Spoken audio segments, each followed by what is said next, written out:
তুমি আবার নতুন করে সংসার শুরু করবে।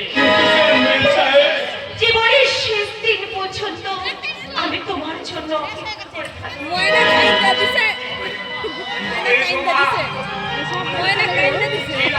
থেকে তুলে এনে একটা ক্ষত বিক্ষত জীবনকে